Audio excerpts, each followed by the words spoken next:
কর্মচারী বিরোধী, দেশ বিরোধী, দেশের সম্পদ বিক্রি করে দেওয়ার প্রতিবাদে এই ধর্মঘটের ডাক দিতে হয়েছে আমাদের।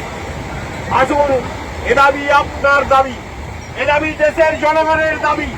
দেশের সম্পদ যা আমরা তিল তিল করে ট্যাক্সের টাকায় যে সম্পদ তৈরি হয়েছে, আমাদের দেশের রেলের সম্পদ, বিমানের সম্পদ, জীবন বিমার সম্পদ, সেই সম্পদ আজকে বেসরকারি হাতে দেওয়া হচ্ছে লুট করার জন্য। আজকে পরাধীনতার শৃঙ্খলে আবদ্ধ করার জন্য নতুন চক্রান্ত তৈরি হয়েছে। তাই এর থেকে বাঁচতে হলে সকলকে প্রতিবাদ করতে হবে।